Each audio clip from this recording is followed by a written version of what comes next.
Hello friends, நீங்கள் இன்னும் நம்மளோட சேனலை சப்ஸ்கிரைப் பண்ணால் ப்ளீஸ் சேனலை சப்ஸ்கிரைப் பண்ணிக்கோங்க. அப்போ தான் நான் எந்த வீடியோ போட்டாலும் உங்களோட நோட்டிஃபிகேஷன் அந்த வீடியோ வரும்.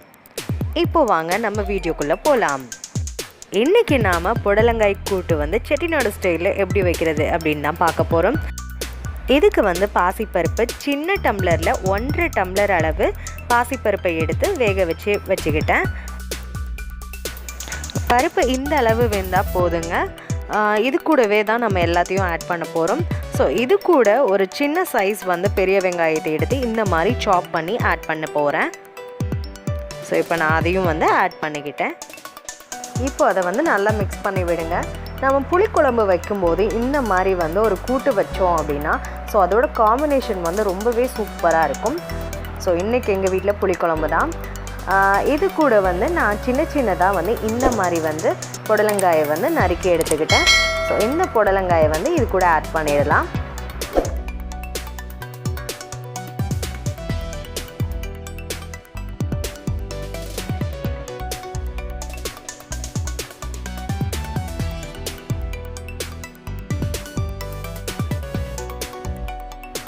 இப்போ அதை நல்லா மிக்ஸ் பண்ணி விடலாம்.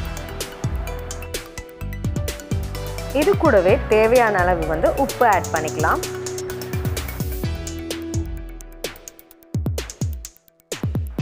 இந்த கூட்டு பார்த்திங்கன்னா ரொம்பவே ஈஸியாக செஞ்சிடலாங்க. ஸோ நம்ம கூட்டு எல்லாத்தையும் ஒன்றா சேர்த்து என்ன சொல்லுவாங்க, அந்த காலத்தில் சொல்லுவாங்கள்ல, எல்லாத்தையும் சமைக்கும்போது கூட்டி வைக்கணும்னு சொல்லுவாங்கள்ல. ஸோ அந்த மாதிரி எல்லாத்தையும் ஒன்றா சேர்த்து நம்ம வேக வச்சுட்டு அதில் ஒரு தாளித்து கொட்டினா அவ்வளோதாங்க, அது கூட்டு. இப்போ இந்த காய் வேகிற அளவுக்கு நம்ம தண்ணி ஆட் பண்ணிக்கிறோம்.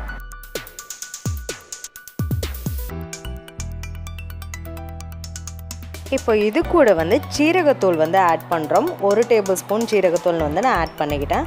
ஸோ இதையும் நல்லா மிக்ஸ் பண்ணி விட்டுட்டு இது நல்லா காய் வேகிற அளவுக்கு நல்லா கொதிக்கணுங்க. காய் வெந்தால் போதும். ஏன்னா காய் நம்ம மெலிசாக தான் நறுக்கி போட்டுக்கோம், சீக்கிரமே வெந்துடும். எனக்கு பார்த்திங்கன்னா ஒரு 7 நிமிஷம் ஆச்சு. காய் நல்லா வெந்துடுச்சு.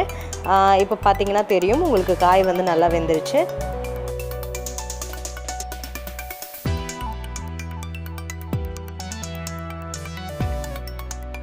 கூட்டை தாளிக்கிறதுக்கு ஆயில் ஆட் பண்ணிக்கலாம்.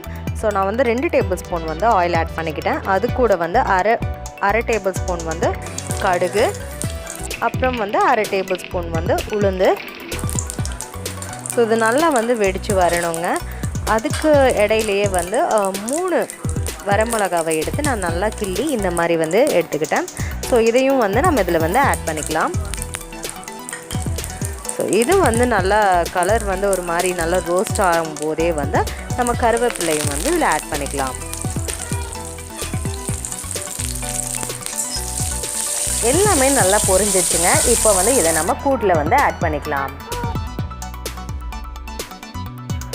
அவ்வளோதாங்க, நம்ம செட்டிநாடு ஸ்டைலில் கூட்டு ரொம்பவே சூப்பராக அண்ட் டேஸ்டியாக ரெடி ஆகிடுச்சு. இதை நீங்கள் கண்டிப்பாக உங்கள் வீட்டில் செஞ்சு பாருங்கள். கண்டிப்பாக உங்களுக்கு பிடிக்கும்னு நினைக்கிறேன்.